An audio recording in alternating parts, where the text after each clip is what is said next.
Salve, salve, pessoal! Começando mais uma edição do podcast Touros e Ursos. Eu sou o Vinícius Pinheiro e hoje aqui comigo, de frente com o Vini, está ela, Júlia Vilchen, repórter do Seu Dinheiro. Como é que tá, Júlia? Tudo bem? Oi, Vini, tudo bem? Olá a todos os que estão nos ouvindo, nos assistindo. Hoje somos só nós dois, né, Vini? Frente a frente. É isso aí, hoje o programa Cara a Cara, que era um pedido antigo da nossa audiência pra gente fazer uma versão mais intimista aqui, pra gente trocar umas ideias, fazer uma espécie de reunião de pauta aqui com os assuntos que mexem com o seu bolso. E nessa edição a gente vai falar do tema que deve movimentar o mercado de ações aqui no Brasil pelas próximas semanas, que é a safra de balanços do terceiro trimestre, que está começando a ganhar corpo. As maiores empresas e os bancos brasileiros agora vão prestar contas para os seus investidores e divulgar os resultados. Agora, a gente precisa saber o que os investidores vão colher dessa safra. Afinal de contas, a gente tem aí uma economia que, do segundo trimestre para cá, foi marcada, por um lado positivo, pela queda da taxa básica de juros. Selic saiu de 13,75% ao ano para 12,75%. Isso acaba tendo um efeito bem legal para as empresas, porque as dívidas delas, né, quando a gente está falando aqui das empresas, das companhias que são listadas em bolsa, a maior parte delas tem a dívida atrelada ao CDI, que por sua vez tem correlação direta com a Selic. Então você vai ver aí provavelmente nos balanços do terceiro trimestre uma queda na despesa financeira. Menos despesa pode representar mais lucro ou pelo menos menos prejuízos. Só que, por outro lado, a gente também tem toda essa dúvida nos mercados internacionais, primeiro em relação à trajetória dos juros lá nos Estados Unidos. Tivemos todo esse susto relacionado aí à disparada das Treasuries, e a Treasury é a taxa de referência dos mercados no mundo inteiro. Então, quando a Treasury sobe, todos os mercados sofrem, e não foi diferente aqui nas ações brasileiras listadas na B3. E como se não bastasse, a gente tem todo esse problema geopolítico, agora agravado com a questão do conflito entre Israel e o Hamas. Bom, voltando aqui para o Brasil, acho que vale a pena, né, Júlia, a gente ficar de olho não só nos resultados em si, mas no que os executivos vão falar sobre as suas empresas, sobre os seus setores, e também um pouco, né, de dar uma pincelada provavelmente do que esperar para 2024. E vou passar a bola para a Júlia aqui. Para começar, né, Júlia, vamos falar, acho que talvez, da principal empresa brasileira, que é a Petrobras. Vai divulgar o balanço no dia 9 de novembro. Nessa semana em que a gente está gravando o podcast, a empresa também vai divulgar o relatório de produção do terceiro trimestre, né, que já dá uma boa prévia do que pode vir aí em termos de resultados. Só que a estatal teve, nessa semana, a lua de mel que vinha tendo com os investidores interrompida por conta de uma proposta do Conselho de Administração para mudar ali alguns termos do estatuto. Ficou uma coisa um pouco nebulosa e certamente a empresa vai ser questionada sobre isso durante as teleconferências com os investidores. Mas, Júlia, eu vou passar a bola para você explicar, né, assim, o que aconteceu com a Petrobras. Ela vem sendo um dos destaques de alta nesse ano na B3, mas nessa semana os papéis caíram forte, né? Isso mesmo, Vini. A Petrobras, né, ela está num momento muito bom operacional e também os preços do petróleo estão elevados, né, e com a pressão aí de alta no mercado internacional. Então, era para estar tudo ótimo, né, com a Petrobras. Céu de brigadeiro. Céu de brigadeiro para a Petrobras. Mas existem duas questões que são muito sensíveis para os investidores, muito sensíveis para o mercado em geral, que é a questão dos dividendos da companhia, né? Quanto que vai pagar de dividendos, se vai ter dividendo extraordinário, enfim, é nisso que os investidores, os analistas estão todos de olho, né? E também aquele eterno fantasma do temor da ingerência política na companhia, né? Bom, os últimos dados de produção da Petrobras foram bastante positivos. Ela bateu aí novamente recordes de produção, tanto trimestrais quanto mensal, né, no mês lá de setembro. Então, assim, matéria de produção bombando, isso deve impactar aí positivamente no balanço da empresa. Mas, como você bem disse, quando a Petrobras divulgar os seus resultados do terceiro trimestre aí, na primeira quinta-feira depois do feriado, né, no dia 9 de novembro, os investidores provavelmente vão estar mais de olho no que a empresa vai ter a falar sobre essa proposta aí do Conselho de Administração de mudar aí algumas regras do seu estatuto, né, do estatuto da companhia. E quais foram essas propostas de mudança? Isso foi uma notícia que saiu aí na segunda-feira, impactou muito negativamente as ações da Petrobras, as ações caíram mais do que 6% na bolsa só por causa desse anúncio. Basicamente, o Conselho de Administração da companhia propôs 2 mudanças no estatuto que ainda precisam ser aprovadas por acionistas, né? É bom lembrar, mas que para o mercado ficou assim um mau sinal. Tá justamente pegando nos pontos mais sensíveis para os investidores, né? Dividendos e possível ingerência política. A primeira proposta de mudança é a de criação de uma reserva de remuneração de capital para assegurar que a empresa tenha recursos para pagar dividendos, fazer recompras de ações, absorver prejuízos, esse tipo de coisa. Mas qual que é o temor do mercado, né, que até foi a análise dos analistas aí que avaliaram essa proposta? É que a criação dessa reserva diminua as chances da Petrobras pagar dividendos extraordinários, que ela se atenha ali àquele mínimo que ela definiu e não pague muito mais do que isso, porque os recursos a mais seriam destinados a essa reserva. E a questão é que o mercado estava muito de olho em dividendos extraordinários da Petrobras. Inclusive, vários analistas recentemente mudaram a recomendação da ação de neutra para compra, de olho num possível dividendo extraordinário que a Petrobras poderia vir a pagar ainda esse ano. Então, isso meio que foi um balde de água fria nesse sentido, essa proposta aí do Conselho de Administração, do tipo, eles não estão querendo pagar tanto dividendo assim, estão querendo arrumar uma desculpa para segurar os dividendos dentro da empresa. Essa foi a primeira coisa. E a segunda proposta de mudança foi a da exclusão das restrições para indicar administradores que já tenham ocupado cargos públicos, né? Esse é um critério previsto na lei das estatais, mas que está sendo discutido pelo STF, né? A constitucionalidade desse critério está sendo discutida no Supremo Tribunal Federal. Então, a Petrobras, alega que essa mudança, né, essa proposta de mudança seria simplesmente para adequar o seu estatuto a essa discussão que está ocorrendo, até que a justiça bata o martelo e defina se pode ou não, afinal, as estatais escolherem administradores que já tenham passado por cargos públicos. E até lá, a Petrobras quer ter flexibilidade nesse sentido, quer poder indicar esse tipo de administrador, né, para os seus quadros. Qual que é o temor do mercado, né? É que isso seja, na verdade, uma brecha para a empresa poder fazer indicações políticas, né, puramente políticas. Claro que numa estatal sempre haverá indicações políticas, né? O governo é o principal acionista e, portanto, indica quem que ele acredita ser interessante politicamente também, mas que sejam puramente políticas, né? Que não sejam nada técnicas. Em geral, o ideal, né, numa estatal é que mesmo as indicações políticas tenham também ali um rigor técnico, né? Sejam também indicações técnicas. E aí os investidores estão com esse temor aí de que isso abra a porta para ver aí ingerências políticas, que é o grande temor aí do mercado em relação à Petrobras, por conta dessa mudança, Vini. Lembrando, né, Júlia, que as indicações atuais do governo para a Petrobras, elas estão sendo questionadas também. Então, mesmo antes dessa mudança, dessa proposta de mudança no estatuto, que fique clara, né, a proposta ainda precisa ser aprovada em Assembleia de Acionistas, mas como o governo tem a maioria das ações com direito a voto, a proposta ela vai ser aprovada. Então, o mercado se antecipa e já reage.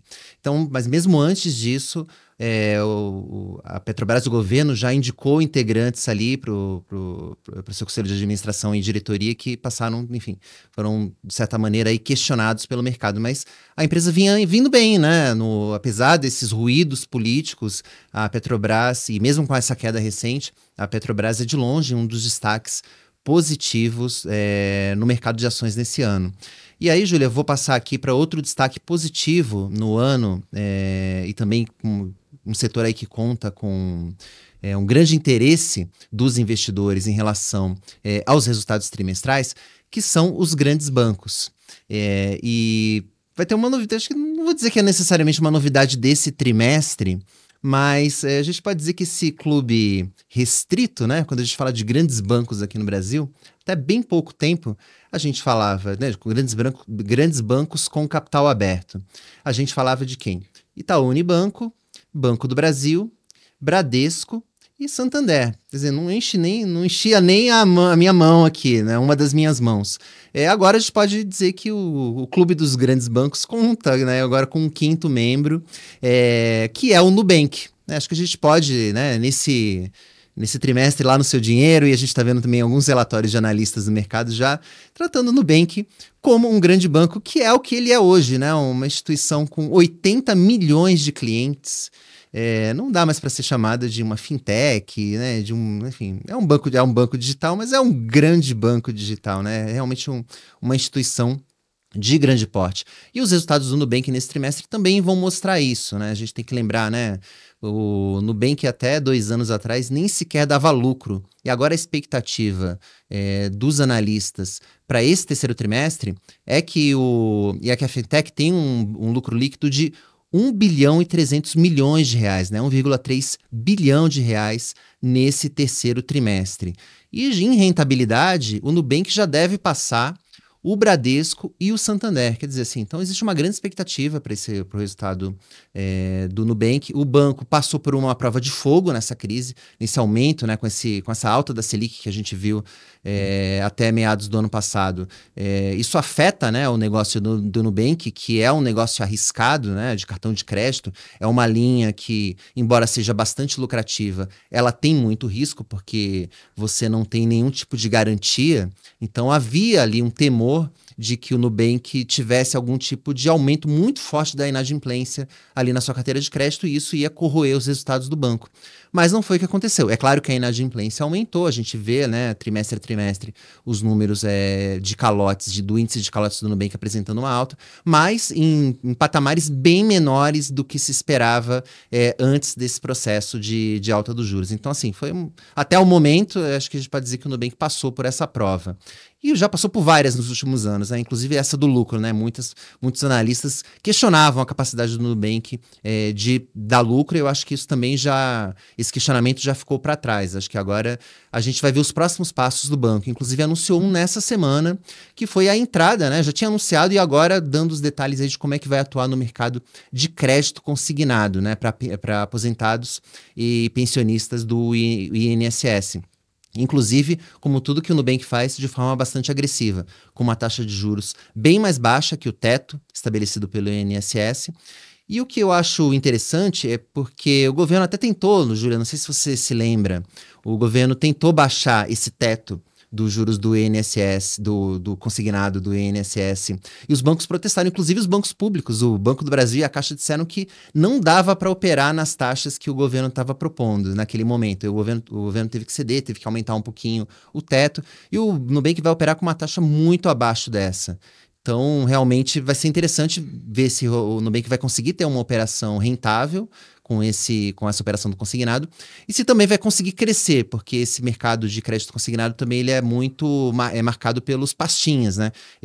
O crescimento dele é muito marcado ali por esses agentes, né, que atuam ali ligando para a casa do aposentado, né? Você não quer fazer um crédito consignado, o Nubank não vai ter nada disso. Então vai ser interessante, e por isso, certamente, que ele vai poder cobrar uma taxa menor. Vamos ver se ele vai ser bem sucedido nesse novo negócio. Mas até agora ele vem ali praticamente gabaritando tudo que ele vem fazendo, todas as iniciativas dele. Bom, falando um pouquinho rapidamente aqui sobre os outros bancos, Júlia, a gente tem aí 2 pelotões, né? Os que sobraram aqui, os 4. A gente tem Itaú e Banco do Brasil, que devem registrar aí mais um ótimo trimestre com crescimento de lucro, inadimplência relativamente sob controle, aumento ali nas suas principais linhas, né, margem financeira, com a expectativa já de que os bancos eles se fecharam bastante no primeiro semestre, né, com Selic em alta, aumento da inadimplência, os bancos pisaram ali no freio no crédito, mas já existe uma expectativa de que os números agora do terceiro trimestre mostrem que os bancos vão começar ali a pisar no acelerador novamente, em particular o Banco do Brasil. E a gente tem ali um segundo bloco, né, que é o do Bradesco e do Santander, que ficaram para trás. erraram no crédito, né? Assim, falando português bem claro aqui, tiveram um aumento da inadimplência bem acima do esperado. Acho que o que o mercado temia que acontecesse com o Nubank acabou acontecendo com o Bradesco e Santander, principalmente o Bradesco. A inadimplência escapou do controle e acabou afetando os resultados. Agora eles precisam provar que essa fase ruim ficou para trás. Os analistas ainda estão um pouco céticos com relação aos dois bancos, tem uma perspectiva um pouco melhor para o Santander. A gente tem que aguardar, mas a gente tem que ver, assim, acho que se a gente estivesse aqui falando de um campeonato de futebol, né, por pontos corridos, Bradesco e Santander estão lá atrás, né, e mesmo que marquem agora 3 pontos aqui nesse trimestre, ainda estão muito distantes na tabela dos demais bancos, né, em particular aqui nessa competição aqui dos bancos mais tradicionais, bem atrás de Itaú e Banco do Brasil. E, Júlia, eu vou passar de novo aqui para você, porque por falar em quem ficou para trás, se a gente pegar aqui uma tabela também aqui de desempenho de ação, de resultado, provavelmente várias métricas que a gente colocar aqui, a gente vai ter as empresas de varejo ali entre as últimas colocações. E, em particular, as grandes empresas de varejo. Estou falando aqui do Magazine Luiza, do Magalu, e das Casas Bahia, do grupo Casas Bahia, antiga Via Varejo, antiga Via. Antiga Casa de Bahia. E antiga Casas Bahia, né? Voltou lá. Deu a volta, deu o círculo completo. Exatamente. E existe uma grande expectativa em relação ao resultado do terceiro trimestre dessas empresas, e queria que você falasse um pouquinho sobre isso. É interessante, Vini, porque é uma grande expectativa mais, eu acho que do acionista do que dos analistas. Porque, por exemplo, para as Casas Bahia, os analistas preferiram não ter expectativa nenhuma para esse trimestre. Eles não têm estimativas, porque a empresa está passando aí por uma reestruturação, né? A gente já falou sobre esse assunto aqui no podcast Touros e Ursos, extensivamente também no seudinheiro.com e até mesmo na Dinheirista, já respondemos sobre isso, né? Tiramos dúvida aí de acionistas da antiga Via, atual Casas Bahia. A empresa está passando por uma reestruturação, né, bastante grande, depois de uma série de prejuízos, aí, queimas de caixa, foi uma das mais impactadas aí pela alta dos juros, né, dos últimos anos. A empresa está bastante endividada também, e aí, com isso, os analistas preferiram não soltar projeções por causa justamente disso, né? A empresa teve que fazer aí emissão de ações, tá fechando loja, enfim. É um pouco difícil saber o que esperar, mas as perspectivas para o terceiro trimestre ainda não são boas, né? É importante, como você falou no início do programa, que esse terceiro trimestre, ele é o primeiro, depois, né, vai ser o primeiro balanço trimestral depois que a Selic começou a cair nesse ciclo de queda. E isso é muito importante para varejistas, principalmente para essas varejistas como Magalu e Casas Bahia, que são de e-commerce, que são de produtos de bens duráveis, né, que dependem muito da população ter crédito para poder comprar, para poder consumir. Então, juro alto realmente diminui o consumo dos produtos que essas varejistas vendem. Ambas também estão bastante endividadas, então o juro alto também pesa bastante na dívida dessas empresas. Então, para elas, o fato de a Selic já ter começado a cair é bastante importante, mas mesmo assim, o terceiro trimestre ainda deve ser fraco. Para a Casas Bahia deve ser um destaque negativo, né, dessas empresas de e-commerce, apesar de ninguém ter cravado número nenhum, né, dado estimativa nenhuma para ela. E o Magazine Luiza deve ser, de certa forma, um destaque positivo, deve apresentar aí uma melhora nas margens, mas mesmo assim também não deve ser. Deve ser melhor que o segundo trimestre, mas também não deve ser, né, para usar aí um produto que o Magazine Luiza vende muito, né? Não vai ser aquela Brastemp, né, também esse resultado. Mas é importante também lembrar, né, que justamente a gente está num ciclo de corte da Selic, mas no início a gente achava, né, o mercado achava que a Selic ia cair mais do que provavelmente vai cair agora, né? Porque com os juros dos Estados Unidos tão elevados, agora aquela expectativa toda de um corte forte de juros deu uma amenizada. Então, o balanço dessas empresas talvez não melhore tanto quanto poderia com esse início, por causa das expectativas, né, para frente. Não por causa do corte que já aconteceu, mas pela expectativa dos cortes futuros. Mas é isso, enfim, Casas Bahia divulga aí o balanço no dia 8 de novembro, né? E Magazine Luiza no dia 13 de novembro. Então, é isso, né? Deve ser... elas devem continuar aí na lanterna dos desempenhos por mais um trimestre, pelo menos, Vini. A situação do Magalu na Bolsa está bem delicada, realmente atingindo mínimas em vários anos, a cada pregão. Parece que o mercado está achando que o Magalu vai ser a bola da vez, depois de todos os problemas que o Grupo Casas Bahia já passou. Lembrando, né, o Fred Trajano, né, o CEO do Magalu, na última teleconferência de resultados do segundo trimestre, antes, portanto, do começo do ciclo de queda, de corte dos juros, ele falou que a cada meio ponto percentual de redução dos juros, isso representa uma economia na despesa financeira para o Magalu de 150 milhões. Então, se esse raciocínio for verdadeiro, o Magalu deve apresentar neste trimestre, óbvio, isso aqui conta muito de padeiro, mas a gente está falando aí de 300 milhões de reais a menos só na despesa financeira. Já é um baita de um alívio, mas realmente essas empresas de varejo, principalmente essas de bens duráveis, como o Magalu e as Casas Bahia, elas dependem muito de capital de giro. Está muito caro com a Selic nesses patamares. E os bancos ainda estão com todo esse esforço aí, tem toda essa briga ainda relacionada aí à questão do cartão de crédito, do parcelado sem juros, que os bancos estão querendo limitar. E ainda a concorrência ferrenha de empresas estrangeiras, como as varejistas lá asiáticas, né? A gente tem Mercado Livre aí que vem nadando de braçada, tem a Amazon também. É um cenário bem diferente do que alguns anos atrás. Então, essas empresas, elas estão realmente... Tá uma tempestade perfeita para essas varejistas, né? Me parece que, óbvio, eles têm um diagnóstico correto do que devem fazer, do que precisam fazer para melhorar, mas o caixa está estrangulado, assim, tá? Então, no momento de juros altos, o caixa manda muito e essas empresas dependem muito de caixa. Então, acho que vai ser um indicador que os analistas, o mercado, os investidores devem olhar muito de perto. Como é que foi ali a queima ou geração de caixa de Magazine Luiza e Casas Bahia nesse terceiro trimestre. Bom, acho que com isso a gente consegue contemplar aí os setores mais sensíveis. Os queridinhos, né, da Bolsa. Exatamente, aqui. E a gente com certeza vai falar sobre os balanços aqui nas próximas edições do Touros e Ursos também. Claro que se você quiser aqui deixar algum comentário, alguma sugestão de tema, alguma sugestão de touro ou de urso, você pode comentar.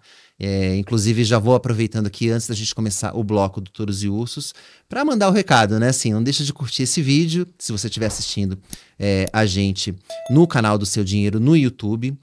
Aproveita para seguir também o canal do SD, para seguir todas as atualizações, incluindo o quadro aqui da dinheirista Júlia Vilchen. Ela tem essa identidade secreta, que ela combate o crime aqui nas horas... Quando ela não está fazendo reportagens para o SD, ela está respondendo as dúvidas da nossa audiência, então também vocês podem mandar lá as suas dúvidas para adinheirista@seudinheiro.com. Bom, o podcast também está disponível nas principais plataformas de áudio, né? Estou falando aqui do Spotify, do Apple Podcasts e do Deezer, entre outros. Então você pode seguir a gente para receber uma notificação sempre que tiver um programa novo. Bom, acho que agora sim, acho que chegou a hora da gente falar dos touros e dos ursos da semana. Bom, para explicar aqui, né, acho que eu vou dar uma aqui de Raul Gil, dizer que os touros são aqueles para quem você tiraria o seu chapéu. Mas a gente vai, mantendo a tradição aqui, começar pelos ursos. Então, Júlia, para quem você não vai tirar o seu chapéu nessa semana? Vini, Raul Gil, eu não tiro o chapéu eu ia dizer Get Ninjas, mas não é exatamente para a empresa Get Ninjas. O meu urso da semana é o fundador e CEO da Get Ninjas, o Eduardo Lotelier. Por quê? Porque ele sofreu uma derrota essa semana. Então, assim, não digo que é a empresa, que não necessariamente isso que está acontecendo com a Get Ninjas vai ser ruim para o acionista da Get Ninjas. Mas ele sofreu uma derrota. O fundador e CEO da Get Ninjas, o Eduardo Lotelier, que é a cara da empresa também, né? Get Ninjas, para quem não conhece, é uma empresa em que você consegue contratar serviços online, serviços variados, né? De encanadora, professor de guitarra, uma coisa assim, né? Como se fosse uma Páginas Amarelas versão né, digital do mundo atual, né? E eles abriram capital em 2021 e o Eduardo Letellier, ele teve essa proposta de fazer uma redução do capital da Get Ninjas, uma proposta que veio aí pelo Conselho de Administração da companhia. E essa redução de capital implicaria em uma devolução de 223 milhões de reais aos acionistas. Essa proposta foi à Assembleia de Acionistas essa semana e acabou barrada. Foi a proposta que era o que defendia o CEO da companhia, acabou sendo barrada, derrotada aí na Assembleia de Acionistas. Bom, por que a empresa queria fazer essa redução de capital, né? Ela dizia que considerava o capital excessivo nesse momento, né? Até no final do segundo trimestre, a Get Ninjas tinha mais de 270 milhões de reais em caixa. É como se a empresa estivesse reconhecendo que não tinha o que fazer com esse dinheiro, né? Só que essa medida ela foi anunciada num momento particularmente ruim para as ações da Get Ninjas. Os papéis da empresa caem quase 80% desde o IPO em 2021, né? E se levada a cabo, essa redução de capital, ela ia reduzir o capital da companhia a praticamente o mesmo valor de antes do IPO, né? E, obviamente, teve alguns acionistas aí, grandes acionistas com posições grandes na empresa que não gostaram nada dessa ideia. E foram eles que barraram essa redução de capital na Assembleia de Acionistas, né?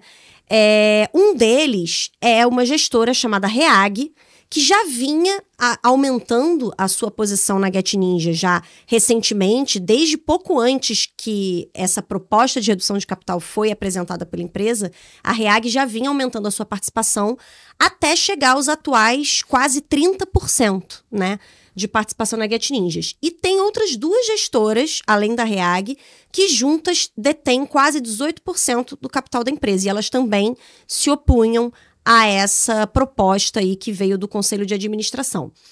E aí, para complicar ainda mais a situação do Eduardo Letellier, não só ele foi derrotado, né, nessa assembleia, como ele também agora deve perder o controle da empresa que ele mesmo criou, que ele mesmo fundou. Porque, segundo o estatuto da companhia, né, se um acionista atinge 30% de participação, ele deve fazer uma OPA, né, uma oferta pública de aquisição para todos os demais acionistas. E a Reag disse que quer realmente fazer isso. Ela quer fazer uma OPA e ela quer assumir o controle da companhia. Ela está disposta. Ela diz que a gestora diz que tem ideias para o futuro da Get Ninjas, inclusive ideias de aquisição. Ela se opõe à gestão atual e ela diz, não, é isso que eu quero fazer. Quero realmente tomar o controle da companhia. E provavelmente vai ser o que vai acontecer, né? Isso pode até ser bom para os acionistas, não estou entrando nesse mérito aqui, mas realmente aí teve uma briga aí entre acionistas grandes da empresa, em que o principal derrotado acabou sendo o próprio CEO e fundador. Então é para ele que vai o meu urso dessa semana, Vini. Legal. Essa história não acabou, Júlia, ainda. A Reag convocou uma assembleia agora também para tentar destituir o atual conselho de administração, né, do qual o Eduardo Letellier faz parte. Eu entendo até que a proposta, a intenção dele foi até boa, olha, não tenho aqui o que fazer com dinheiro, em vez de queimar esse caixa aqui, eu vou devolver para os acionistas. Mas mostra que a empresa não tinha que ter aberto capital, né? Foi né? Por que fez o IPO, né? Exatamente. Ficou uma coisa meio... Afinal, a gestão sabe para onde está caminhando? A empresa acabou queimando uma parte da grana e, enfim, acho que para a coisa não piorar ainda mais, procurou devolver, mas agora a Reag veio e conseguiu barrar essa proposta. Também confesso que eu fiquei surpreso com esse movimento da Reag. Eu pensei que eles não fossem assumir mais do que 25%, eles fossem ficar ali nos 24%, que eles fossem, na verdade, tentar tomar o controle da empresa sem precisar fazer a OPA, pois é. Então eu fiquei surpreso com esse movimento. Bom, eu vou falar agora do meu urso da semana, que é um urso com cara de touro, vou aqui reconhecer. O meu urso vai para Netflix. Por que ele tem uma cara de touro? Ele podia ter ido pro touro mesmo, porque a empresa de streaming divulgou um resultado espetacular agora no terceiro trimestre. Ela conquistou aí, entre julho e setembro desse ano, quase 9 milhões de assinantes no mundo inteiro. Para você ter uma ideia, Júlia, dessa quantidade, esse é o maior patamar, a maior aquisição de novos assinantes da Netflix desde o segundo trimestre de 2020, que foi justamente o trimestre da pandemia, que todo mundo estava em casa e resolveu assinar a Netflix.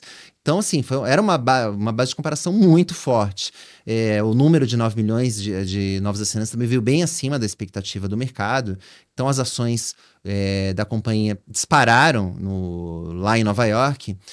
Bom, e por que então que eu estou aqui dando meu prêmio de urso da semana para a Netflix? Porque todo esse ganho, toda essa conquista que a Netflix teve nesse trimestre veio nossas custas, né? Nós que somos aqui assinantes, clientes da Netflix, tivemos uma piora nos serviços, né? Primeiro, agora mais recentemente, né, junto com os resultados, a empresa anunciou, por exemplo, que vai encerrar o plano básico sem anúncios, né? Aquele plano mais baratinho que muita gente usava na Netflix, agora a empresa vai encerrar.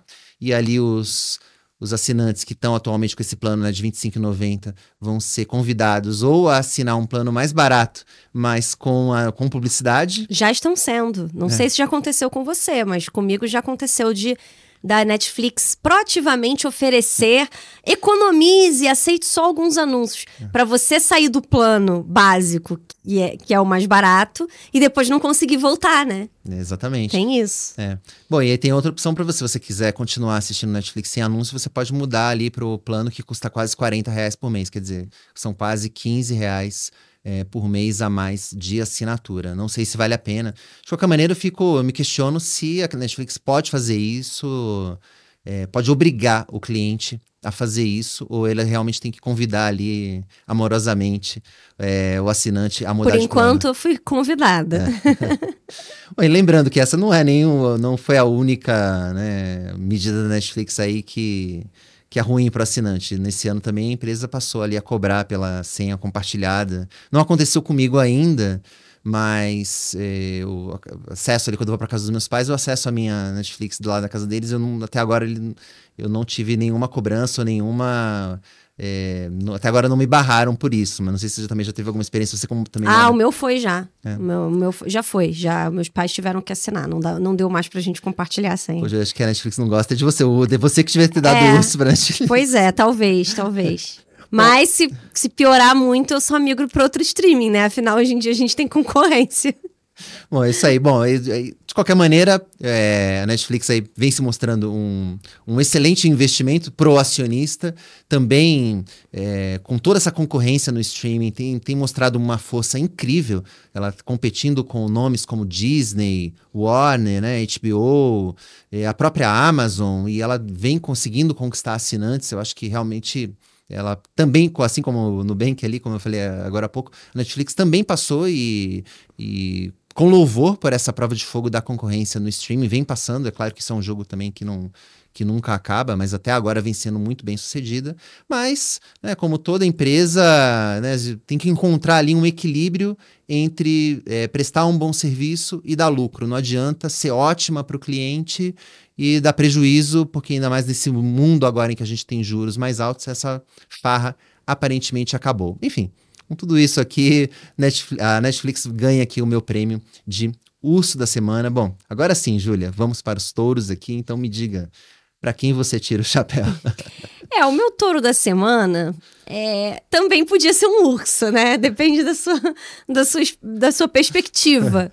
Né? Queria falar aqui um pouquinho de eleições argentinas e o meu touro da semana, eu vou tirar o chapéu para o Sérgio Massa, que surpreendeu no resultado das eleições argentinas realizadas no último domingo, né? Ele é o ministro da Economia e o herdeiro político do atual presidente Alberto Fernandes, então ele é o candidato aí do peronismo. E ele venceu o primeiro turno, né? Teve aí 36,68% dos votos. E em segundo lugar veio Javier Milei, que era o favorito, né? Aquele candidato libertário, né? Enfim, disruptivo aí da política argentina, que veio logo atrás com pouco menos de 30% dos votos. Foi um resultado que surpreendeu, justamente o Milei era o favorito. Nas primárias, o Milei tinha vencido já e o Massa veio atrás, né? Então, o Sérgio Massa ele conseguiu aí abrir vários pontos percentuais de diferença em relação às primárias.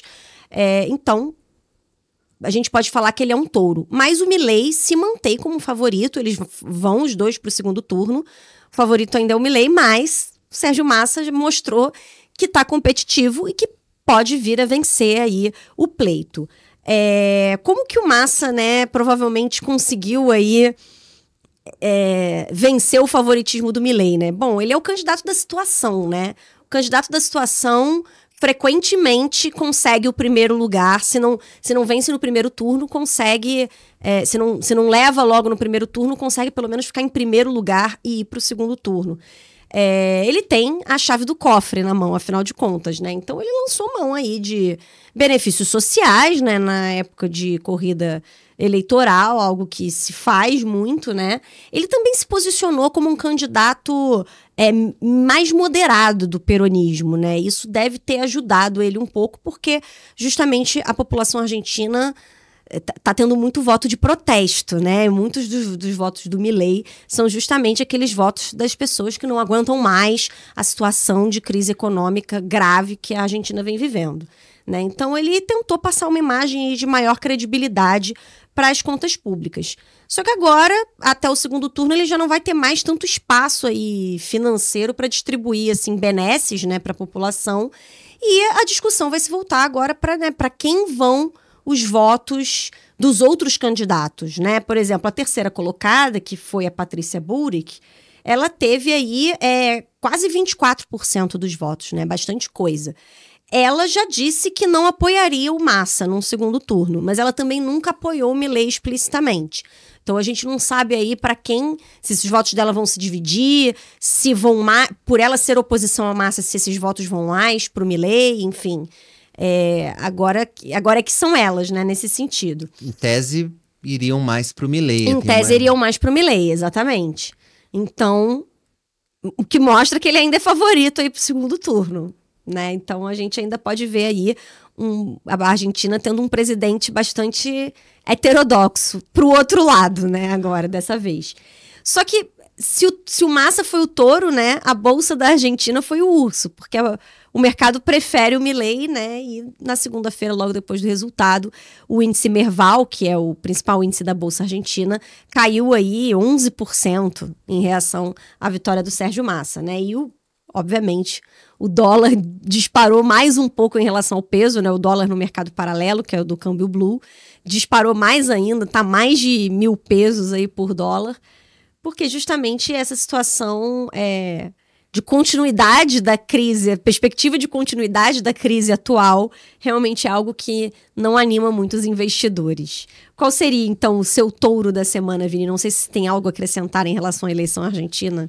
Não só em relação à Argentina, que a gente certamente vai ver muito drama. Acho que essas eleições poderiam ser tema de um belo tango, de preferência ali acompanhado por um Malbec argentino, um ótimo Malbec argentino. Inclusive, recomendo a quem estiver nos assistindo ou nos ouvindo nas plataformas que busquem por uma matéria que a gente escreveu lá no Seu Dinheiro sobre o preço dos vinhos argentinos, que, ao contrário do que se esperava, eles não caíram, né, diante, mesmo com o real mais valorizado, não está mais barato para nós brasileiros comprarmos o vinho argentino. Quer dizer, então nem para isso serviu essa crise argentina. Bom, mas eu vou falar aqui do meu touro da semana, que dentro do mercado financeiro também é um ativo mais dramático, podemos dizer assim, né, sujeito a fortes oscilações.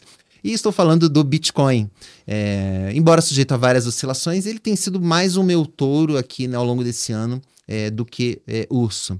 E nessa semana, o BTC atingiu uma nova máxima, bateu, né, chegou a encostar nos 35 mil dólares. Esse preço já não era visto no mercado desde maio do ano passado.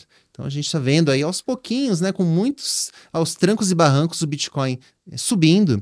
E fui pesquisar, não é o Bitcoin não é um dos mercados que a gente acompanha tão de perto, né? A gente tem o Renan Souza, nosso repórter, que acompanha ali o sobe e desce das criptomoedas.